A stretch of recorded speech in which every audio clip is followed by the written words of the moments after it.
உலகத்தில் உள்ள அனைத்து மக்களுக்கும் வணக்கம். இன்று நாம் பார்க்கக்கூடிய செய்தியானது, போதைக்கு அடிமையானவர்களுக்கான செய்தி. ஏற்கனவே நான் ஒரு வீடியோ போட்டிருக்கிறேன். இது பாகம் 2. போதைக்கு அடிமையானவர்கள். அது எந்த போதையாக இருக்கலாம். பீடி, சிகரெட் அல்லது ஒரு சாராயம் அல்லது மதுபானம், இப்படி எதுவாக இருக்கலாம். ஆன்ஸ், இந்த புயலை, முதியோர்கள் போடும் புயலை, இப்படி இது எதுவாக இருந்தாலும் அது உடல்நிலையை கெடுத்துக் கொண்டிருக்கிறது. உங்கள் உடலுக்கு நீங்களேயே தீயை வைக்கிறதுக்கு சமம். உங்கள் உடலில் நீங்களே தீயை மூட்டிக் கொண்டால் எப்படி இருக்கும்? அப்படித்தான் உங்கள் உடலுக்கு தீமையை நீங்களே விளைவிக்கிறீர்கள். வேறு ஒருவர் உங்களுக்கு நோய்களை வர வைக்கவில்லை. நீங்களே நோய்களை வர வைக்கிறீர்கள். தங்கள் உடம்பை கெடுக்கிறீர்கள். தங்கள் இரத்தத்தை கெடுத்து கொண்டிருக்கிறீர்கள். எப்படி இருக்கிறது பாருங்கள், எப்படியான கொடுமை. ஆனால் நீங்களே தவறை வரவைத்து கொண்டு, நீங்களே அனைத்து தவறுகளையும் செய்து கொண்டு, திரும்பவும் டாக்டரிடம் செல்வது, எனக்கு அந்த நோய் வந்து விட்டது, இந்த நோய் வந்து விட்டது, எனக்கு இது வந்து விட்டது, அது வந்து விட்டது, பிபி, அப்புறம் என்ன சுகர், இப்படி அநேக நோய்கள் வருகிறது. வருவதற்கு நீங்களே தான் காரணம். ஆனால் பிறர் நீங்களே வர வைத்து விட்டு, பிறர் டாக்டரிடம் சென்று எனக்கு அது வந்து விட்டது, இது வந்து விட்டு என்று புலம்புவது, இப்படியான செயல்பாடுகளை செய்து கொண்டு உங்கள் மனைவிக்கும் தீமையை முக்கியமாக காரணம். உங்கள் மனைவிகளுக்கு நீங்களே தீமையை விளைவித்துக் கொள்கிறீர்கள். அவர்களுக்கு துன்பத்தை கொடுத்துவிட்டு நீங்கள் சந்தோஷப்படுவது, இப்படியான காரியத்தை நீங்கள் செய்துவிட்டு, தேவனுக்கு முக்கியமாக இது தேவனுக்கு பிடிக்காத காரியம். பாருங்கள், இது முக்கியமாக இது தேவனுக்கு பிடிக்காத காரியம் நீங்கள் செய்கிறீர்கள். அதனால்தான் நீங்கள் சீக்கிரமாக செத்து கொண்டிருக்கிறீர்கள். சீக்கிரமாக உங்கள் உடல்நிலை பாதிக்கப்படுகிறது. சீக்கிரமாக நீங்கள் அழிகிறீர்கள். உங்களுக்கு புரிகிறதா? நன்றாக புரிந்து கொள்ளுங்கள். வேதம் எப்படியாக கூறுகிறது பாருங்கள். இந்த மதுபானத்திற்கு ஆசைப்பட்டு பாருங்கள் கொண்டு நீங்கள் அலைகிறீர்கள் அல்லவா? மதுபானம் என்று. நான் என் ஊர் குடியினல்லூர் என் ஊர் குடியினல்லூர் பக்கத்தில் கொட்டையூர் கிராமத்தில் மதுபானத்தை விற்கிறார்கள். அரசாங்கம் விற்கிறது.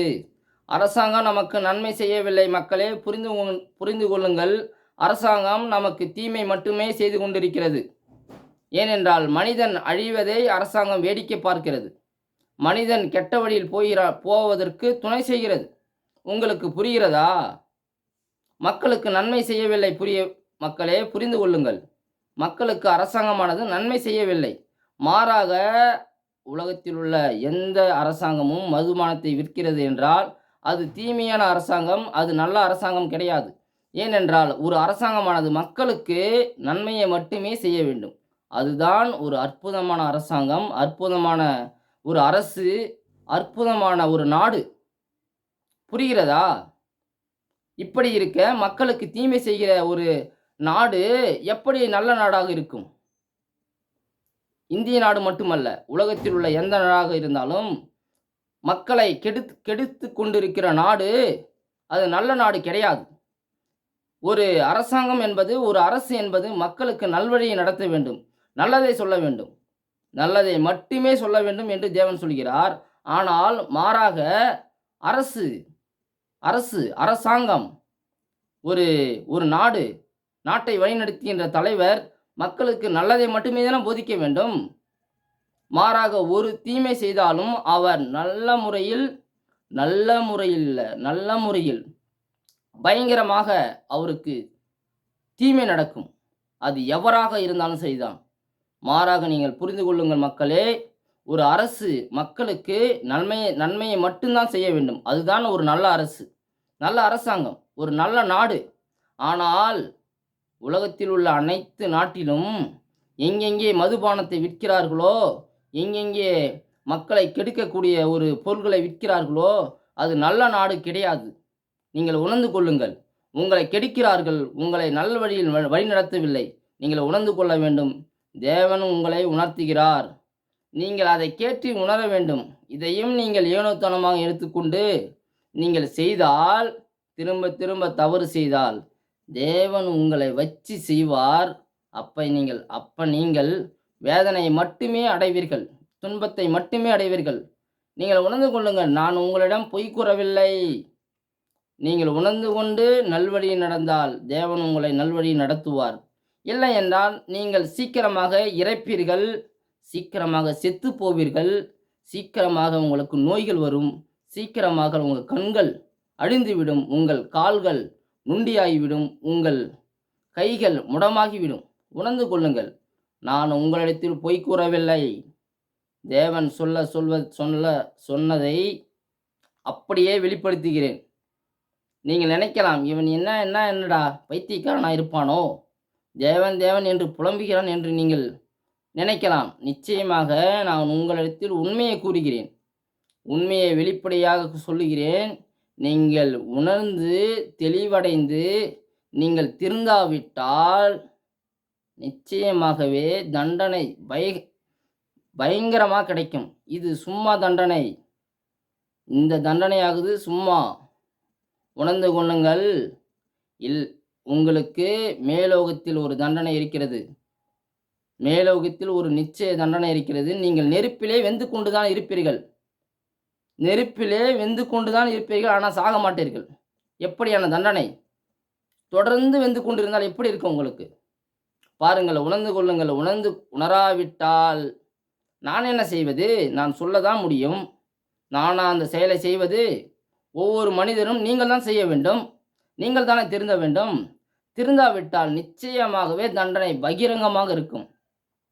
நான் அப்பொழுது உங்களுக்கு என் ஞாபகம் நிச்சயமாக வரும். உலகத்தில் உள்ள அனைத்து மக்களும் உணர்ந்து கொள்ளுங்கள். என் ஞாபகம் ஒருவன் உங்களுக்கு உரைத்தார், அதை நீங்கள் கேட்கவில்லை. செவி, காது இருக்கிறதல்லவா? ஒவ்வொரு மக்களுக்கும் காது இருக்கிறதல்லவா? காது உள்ளவன் கேட்க கடவன். காது இருக்குது அல்லவா? காது எதற்காக தேவன் கொடுத்திருக்கார்? கேட்டு நடக்க வேண்டும். அதன்படி நடக்காவிட்டால் காது இருந்தும் என்ன பயன்? உங்களுக்கு புரிகிறதா? காது இருந்தும் என்ன பயன்? நல்லதை கேட்டு நல்வழி நடந்தால் அது தேவனுக்கு பிரியமான காரியமாக இருக்கும். நல்லதை ஒருவன் உணர்த்துகிறான், சொல்லுகிறான், அதை கேட்டும் உணராமல் இருந்தால் எப்படி? நீங்கள் உணர்ந்து கொள்ள வேண்டும் மக்களே. நான் உங்களிடத்தில் பொய் கூறவில்லை, கட்டுக்கதைகளை கூறவில்லை, உண்மையை மட்டும் உரைத்து சொல்கிறேன். உணருங்கள். உணராவிட்டால் தேவன் உங்களை வச்சு செய்வார். செய்யும்போது உங்களுக்கு வேதனை மட்டும், துன்பம் மட்டும், சாவு, இறப்பு மட்டுமே வரும். உணராவிட்டால் நீங்கள் நிச்சயமாக தண்டிக்கப்படுவீர்கள். பாருங்கள், வேதாகமம் கூறுகிறது, நீதிமொழிகள் 23ஆம் அதிகாரம் சொல்லுகிறது பாருங்கள். 29ஆம் வசனம், 23ஆம் அதிகாரம் 29ஆம் வசனம் சொல்லுகிறது, ஐயோ யாருக்கு வேதனை, யாருக்கு துக்கம், யாருக்கு சண்டைகள், யாருக்கு புலம்பல், யாருக்கு காரணமில்லாத காயங்கள், யாருக்கு இரத்தம் கலங்கின கண்கள், யாருக்கு இருக்கிறது? பாருங்கள், மதுபானம் இருக்கும் இடத்திலே தங்கி தரிப்பவர்களுக்கும் கலப்புள்ள சாராயத்தை நாடுகிறவர்களுக்கும் தானே. எப்படியான வார்த்தை பாருங்கள். மதுபானத்தை நாடுகிறார்கள் அல்லவா, அவர்களுக்குத்தானே. என் ஊருக்கு பக்கத்தில் கொட்டையூர் என்ற ஒரு கிராமம் இருக்கிறது. இந்த பொங்கல் சீசனில் அநேக பேர்கள், அவ்வளவு கூட்டம், நெரிச்சல், அவ்வளவு கூட்டம். சாப்பாடு கூட அப்படி அலைய மாட்டார்கள். பழகுது சாப்பாடு ஒருவர் தருகிறார் என்றால் அங்கே கூட அந்த கூட்டம் வராது. ஆனால் அந்த மதுபானத்தை காசு கொடுத்து தன் உடம்பை கெடுப்பதற்கு அவ்வளவு ஆர்வம். நீங்கள், இது தேவனுடைய உடம்பு, புரிந்து கொள்ளுங்கள். இது தேவன் கொடுத்த உடம்பு. இந்த உடம்பை நீங்கள் கெடுத்தால் உங்கள் உடம்பை அவர் நிச்சயமாக கெடுப்பார். எந்த விதத்திலும் கெடுப்பார். உடனே சாவு கொடுத்தாலும் கொடுப்பார், அல்ல கொஞ்சம் கொஞ்சமாக உன்னை சாவடித்தான் அடிப்பார். ஏனென்றால் இந்த உடம்பானது இது தேவனால் கொடுக்கப்பட்ட உடம்பு. அந்த உடம்பை நீங்கள் என்ன பண்ணுகிறீர்கள்? சாராயத்தை குடித்து கெடுக்கிறீர்கள். எப்படி இருக்கிறது பாருங்கள். எப்படியான வேதனை. தன் மனைவிக்கு கொடுமையை தன் மனைவி இந்த செயலை செய்தால் உங்களுக்கு எப்படி இருக்கும்? மனைவியும் ஒரு பக்கம் சாராயத்தை குடித்துவிட்டு, அவர் ஒரு சந்தோஷமாக இருந்தால் எப்படி இருக்கும்? நீங்களும் ஒரு பக்கம் சாராயத்தை குடித்துவிட்டு சந்தோஷமாக இருப்பீர்கள். அவர்களும் ஒரு பக்கம் சாராயத்தை குடித்துவிட்டு சந்தோஷமாக இருந்தால், உங்கள் பிள்ளைகளை யாருடா வளர்ப்பது? அறிவு கெட்ட மக்களே, கொஞ்சம் புரிந்து கொள்ளுங்கள். உங்கள் பிள்ளைகளை யார் வளர்ப்பது? உங்கள் பெற்றோர்களை யார் காப்பாற்றுவது? இப்படியாக செயல்பட்டால் எப்படி இது? எப்படி இது? இது நியாயம்? எதற்காக அப்புறம் திருமணத்தை செய்து கொள்கிறீர்கள்? உங்கள் மனைவியை ஏன் துன்பப்படுத்திக் கொண்டிருக்கிறீர்கள்? உங்களுக்கு விளங்குகிறதா? இன்னுமா விளங்கவில்லை? தேவன் எப்படியான வசனத்தை குடிக்கிறார்? இந்த வசனத்தை கேட்டு உணர்ந்தும் நீங்கள் இப்படி நடந்தால் எப்படி இருக்கிறது? பாருங்கள், நீங்கள் இப்படியான செயல்பாடுகளை ஒருபோதும் செய்யாதீர்கள். தயவு செய்து செய்யாதீர்கள். ஏனென்றால் தேவன் நீங்கள் இந்த உடம்பானது தேவன் கொடுத்த உடம்பு. அந்த உடம்பை நீங்கள் கெடுத்து கொண்டிருந்தால் எப்படி? இது நியாயமே இல்லை. இது அநியாயத்தை செய்து கொண்டிருக்கிறீர்கள். தேவன் கொடுத்த உடம்பை நீங்கள் கெடுத்தால் தேவன் உங்களை கெடுப்பார். அவர் எந்த விதத்திலும் கெடுப்பார். ஆக்சிடென்ட் வர வைப்பார். மதுபானத்தை குடித்துக்கொண்டு வண்டியை தவறுதலாக ஓட்டி ஆக்சிடென்ட் வர வைத்து, அதாவது நீங்களே மோதி உங்கள் கால்களை இழப்பீர்கள், உங்கள் கைகளை இழப்பீர்கள். அநேக இடத்தில் தன் உயிரையும் இழப்பீர்கள். இந்த தவறை நீங்கள் வேண்டுமென்றே செய்கிறீர்கள். ஏனென்றால் இந்த போதைக்கு அடிமையாக இருந்து தேவனுக்கு விரோதமாக பாவத்தை செய்து கொண்டு அநேக தவறுகளை செய்து கொண்டு உங்கள் மனைவிக்கும் உங்கள் பிள்ளைகளுக்கும் உங்கள் தகப்பன்களுக்கும் அநேக தவறுகளை செய்து கொண்டு அவர்களை நீங்கள் துன்பப்படுத்திக் கொள்கிறீர்கள், துன்பப்படுத்தி கொண்டிருக்கிறீர்கள். உணர்ந்து செயல்படுங்கள் மக்களே. இப்படியா போதைக்கு அலைவது? அப்படி என்ன அதில் ஒரு சந்தோஷம் கிடைக்கிறது? போதை அப்படி உங்களை அடிமையாக்கி வைத்திருக்கிறது. புரிந்து கொள்ளுங்கள். ஒவ்வொரு அரசாங்கமும், உலகத்தில் உள்ள ஒவ்வொரு அரசாங்கமும் மக்களுக்கு நன்மை செய்யவில்லை. இப்படியான போதைப் பொருட்களை விற்கிற அரசாங்கம் அது நல்ல அரசாங்கமே கிடையாது. நீங்கள் இருந்தும் அந்த தவறை நீங்கள் செய்து கொண்டிருந்தால் எப்படி? அப்புறம் ஏன் திருமணத்தை செய்து கொள்கிறீர்கள்? பிள்ளைகளை பெறுகிறீர்கள். நீங்கள் தனியாகவே இருந்து திருமணம் செய்யாமல் பிள்ளை பெறாமல் இப்படியாகவே தனியாகவே இருந்து சந்தோஷத்தை அனுபவித்துக் கொள்ள வேண்டியதானே? அப்புறம் எதற்கு உங்களுக்கு குடும்பம்? எதற்கு உங்களுக்கு குடும்பம்? திருமணம் எதற்கு? திருமணத்தை ஏன் நடத்துகிறார் தேவன்? திருமணத்தை ஏன் நடத்துகிறார்? நீங்கள் ஒற்றுமையாக வாழ வேண்டும், உண்மையாக இருக்க வேண்டும், ஒவ்வொரு விஷயத்திலும் ஆணும் பெண்ணும் புரிந்து கொண்டு வாழ வேண்டும். இப்படியான காரியங்களை மட்டும்தான் தேவன் செய்ய சொல்கிறார். ஆனால் நீங்களோ தேவனுக்கு விரோதமாக அநேக போதைப் பொருட்களுக்கு ஆசைப்பட்டு அதற்கு ஆசைப்பட்டு கொண்டு தவறான வழிகளை போய் கொண்டிருந்தால் எப்படி? இது தேவனுக்கு பிடிக்காத காரியம். நீங்கள் திரும்ப செய்து கொண்டிருந்தால் தேவன் உங்களை வச்சு செய்வார். தண்டனை மேல் தண்டனை கொடுத்து கொண்டுதான் இருப்பார். அப்போது நீங்கள் துன்பத்தை மட்டுமே பெறுவீர்கள்.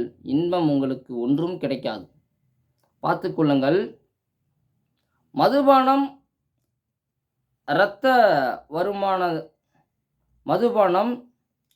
இரத்த வருமானமாயிருந்து பாத்திரத்தில் பளபளப்பாய் தோன்றும் போதும் அதை நீ பாராதே. அது மெதுவாய் இறங்கும். அந்த பாத்திரத்தில் நீ மதுபானத்தை ஊற்றினால், அதாவது ஒரு கிளாஸிலோ, அது பளபளப்பாகத்தான் தோன்றும். இது வேதம் உண்மையை கூறுகிறது பாருங்கள். வேதத்தில் கூறுவது அத்தனையுமே நடந்து கொண்டிருக்கிறது. நான் உங்களிடத்தில் பொய் கூறவில்லை, நீங்கள் புரிந்து கொள்ள வேண்டும். வேதத்தில் கூறுவது அத்தனையுமே நடந்து கொண்டிருக்கிறது. ஒன்று கூட மிஸ் ஆகவில்லை. அனைத்துமே நடக்கிறது. பாருங்கள், அது பளபளப்பாக தான் தோன்றுமா? முடிவிலே அது பாம்பை போல கடிக்கும், விரியனை போல தீண்டும். ஒரு நல்ல பாம்பு கடித்தால் எப்படி? நீங்கள் சீக்கிரமாக இறந்து விடுவீர்கள். அதே போல் ஒரு விரியன் பாம்பு கடித்தால் நீங்கள் என்ன பண்ணும்? செத்து போயிடுவீங்க. அதே போல தான் இந்த மதுபானமும் இருக்கும் என்று வேதம் தெளிவாக கூறுகிறது. வேதத்தில் உள்ளதுபடியே நடந்து கொண்டிருக்கிறது மக்களே. நீங்கள் என்னுடைய வார்த்தைக்கு செவிகொடாவிட்டால் நிச்சயமாகவே உங்களுக்கு பை பகிரங்கமான தண்டனை கிடைக்கும். நான் விளையாட்டுக்கு கூறவில்லை. நான் உண்மையை மட்டுமே உரைத்து கொண்டிருக்கிறேன். ஆனால் என் வீடியோவை பார்ப்பதற்கு மக்களுக்கு நேரமில்லை. பாருங்கள், நான் உண்மையை மட்டும்தான் உரைத்து கொண்டிருக்கிறேன். பாருங்கள், முடிவிலே அது பாம்பை போல கடிக்கும், விரியனை போல தீண்டும். உன் கண்கள் பரஸ்திரீகளை நோக்கும். உன் கண்கள் பரஸ்திரீகளை நோக்கும். உன் உள்ளம் தாறுமாறானவைகளை பேசும். பரஸ்திரீ என்றால் உன் மனைவியை தவிர்த்து மற்ற பெண்கள் மீது நீங்கள் ஆசைப்படுவீர்கள் அல்லவா? உங்களுக்கு தேவன் எதற்காக திருமணம் செய்து வைத்தார்? உன் மனைவியுடன் மட்டுமே சந்தோஷமாக வாழ வேண்டும். ஆனால் நீங்கள் மற்ற மனைவி மீது பார்த்து ஆசைப்படுவது எவ்வளவு கொடுமை! உன் மனைவியை பார்த்து மற்றவர்கள் ஆசைப்பட்டால் எப்படி இருக்கும்? நீர் திருமணம் செய்து விட்டீர்கள். உங்கள் மனைவியை மட்டுமே நீங்கள் உடலுறவு கொள்ள வேண்டும். ஆனால் நீங்கள் மற்ற பெண் மீது பார்த்து மற்ற பெண்களை பார்த்து ஆசைப்படுவது, அவளுடன் உடலுறவு கொள்ள வேண்டும் என்று நினைப்பது, இப்படியான சிந்தனை நீங்கள் அந்த மதுபானத்தை குடிக்கும்போது தோன்றும் என்று வேதம் கூறுகிறது. அப்படியான மதுபானம் உங்களுக்கு தேவையா? அப்படியான மதுபானம் உங்களுக்கு தேவையா? அதே மனைவி அவள் மதுபானம் குடித்துவிட்டு அடுத்த கணவர் மீது ஆசைப்பட்டால் உங்களுக்கு எப்படி இருக்கும்? உங்களுக்கு புரிகிறதா மக்களே? அதே மனைவியானப்பட்டவள் மதுபானத்தை குடித்துவிட்டு அடுத்த கணவர் மீது ஆசைப்பட்டால் எப்படி இருக்கும்? உங்களுக்கு புரிகிறதா? மதுபானத்தை தயவு செய்து நாடாதீர்கள். தேவனுக்கு விரோதமான செயல் இது. தேவனுக்கு விரோதமான செயல் இது. பாருங்கள், உங்கள் கண்கள் பரஸ்திரீகளை நோக்கும், உங்கள் உள்ளம் தாறுமாறானவைகளை பேசும். நீ நடுக்கடலே சயனித்திருக்கிறவனைப் போலும் பாய்மரத்தட்டிலே படுத்திருக்கிறவனைப் போலும் இருப்பாய். எப்படி இருக்கிறது? நீ நடுக்கடல மிதக்கிற மாரி இருப்ப இதை குடிச்சிட்டுனா. அதே போல என்னை அடித்தார்கள். உன்னை என்னதான் போட்டு கும்முன்னு கொடுத்தாலும் என்னால் உனக்கு வலிக்காது. பாரு, எனக்கு நோகவில்லை. என்னை அறைந்தார்கள். உன்னை போட்டு செவில 4 நாள் அடி வச்சாலுமே உனக்கு என்னது? உனக்கு ஒன்றுமே தெரியாது. எனக்கு காரணம் இல்லை. எனக்கு சுரணை இல்லை. நான் அதை பின்னும் தொடர்ந்து தேட எப்பொழுதும் விழிப்பேன் என்பாய். திரும்ப திரும்ப அதை நாடிட்டுக்கிற, திரும்ப அலைகிற அந்த போதைக்காக அலைகிறதா உங்களை தேவன் படைத்தார்? போதைக்காக ஆசைப்பட்டு திரிகிறதற்காக உங்களை தேவன் படைத்தார்? நல்வழியில் நடக்க வேண்டும், நல்லதை பெற்றுக்கொள்ள வேண்டும், நல்லதை மட்டுமே செய்ய வேண்டும் என்பதற்காகவே உங்களை தேவன் படைத்தார். ஆனால் மாறாக தேவனுக்கு விரோதமாக அநேக காரியங்களை செய்து கொண்டு திரிந்தால் உங்களை நிச்சயமாக தேவன் பகிரங்கமாக தண்டிப்பார். நான் விளையாட்டுக்கு கூறவில்லை, உண்மையை மட்டுமே சொல்லி கொண்டிருக்கிறேன். என்னிடத்தில் பொய் கிடையாது. அநேக போதகர்கள் பணத்திற்காக அனைத்தையும் செய்து கொண்டிருக்கிறார்கள். அனைத்தையும் தன் மனைவியை கூட விற்று விடுவார்கள் போதகர்கள் பணத்திற்காக. நான் அந்த தவறை செய்யவில்லை. எனக்கு எந்த பணமும் எனக்கு தேவையில்லை. எனக்கு அனைத்தையும் என்னுடன் உழைப்பிருக்கிறது. எனக்கு உழைத்து சாப்பிட சொல்லி என் தேவன் எனக்கு சொல்லியிருக்கிறார். நான் இந்த வீடியோ போடுவது அனைத்துமே பணத்திற்காக அல்ல. உங்களுக்கு புரிகிறதா? உலகத்தில் உள்ள அனைத்து மக்களுக்காகவே போட்டு கொண்டிருக்கிறேன். தேவன் உலகத்தில் உள்ள அனைத்து மக்களிடம் என் வீடியோ சென்று அடைய வேண்டும், அனைத்து மக்களும் நல்வழி நடக்க வேண்டும் என்று தேவன் விரும்புகிறார். ஆனால் என் வார்த்தையை நீங்கள் கேட்காமல் மீண்டும் மீண்டும் தவறு செய்து கொண்டிருந்தால் நிச்சயமாகவே உங்களுக்கு நல்ல தண்டனை கிடைக்கும். சும்மா தண்டனை கிடைத்து விடாது. நல்ல ஒரு தண்டனை. அதாவது நீ எப்பொழுதுமே நினைத்து பார்க்க கூடாத அளவுக்கான தண்டனை கிடைக்கும். பார்த்து கொள்ளுங்கள். ஏனென்றால் என் வார்த்தையை அநேக மக்கள் பார்ப்பதும் கிடையாது, செவி கொடுத்து கேட்பதும் கிடையாது. அது பேர் என்ன? சமைப்பதற்கான வீடியோ பார்ப்பார்கள், கிண்டல் அடிப்பதற்கான வீடியோ பார்ப்பார்கள், இப்படியான அநேக தவறான வீடியோக்களை பார்ப்பார்கள், ஆபாச இணையதளங்களை கூட பார்ப்பார்கள். ஆனால் நல்லதை சொன்னால் மக்கள் கேட்பதே கிடையாது. எப்படி இருக்கிறது பாருங்கள். ஆனால் தேவன் நல்லதை மட்டுமே அதாவது உண்மையானதை மட்டும் பேசு, பொய்யை பேசிவிடாதே என்று தேவன் எனக்கு கட்டளை கொடுத்திருக்கிறார். அதனால் நான் உண்மையை மட்டும்தான் உங்களிடம் சொல்கிறேன், பொய்யை பேசவில்லை. மக்களே, பொய்யை நான் பேசவில்லை, நான் உண்மையை மட்டும் உங்களுக்கு உரைத்து சொல்லிக் கொண்டிருக்கிறேன். நீங்கள் உணர்ந்து நல்வழியில் நடந்தால் தேவன் உங்களை மேல்மேலும் உயர்த்துவார். ஆனால் நீங்கள் உணராத ஒரு ஆடு மாடுகள் சொன்னால் கேட்குமா? ஒரு ஒரு ஒரு 5 அறிவு உள்ள விலங்கு சொன்னால் கேட்குமா? இந்த வழியில் போன்னு சொன்னால் அது என்ன பண்ணும்? போகாது. ஏனென்றால் அது 5 அறிவு உள்ள விலங்கு. உங்களுக்கு தேவன் 6 அறிவு ஒன்று குறித்திருக்கிறார், பகுத்தறிவு ஒன்று குறித்திருக்கிறார். நீங்கள் பகுத்து உணர்ந்து இதுதான் தேவன் சொன்ன வார்த்தை என்று நீங்கள் தேவனுக்கு கட்டுப்பட்டு நடந்தால் தேவன் உங்களை நிச்சயமாக உயர்த்துவார். நீங்கள் திரும்பவும் சொல்கிறேன், உணர்ந்து கொள்ளுங்கள். நன்றி, வணக்கம்.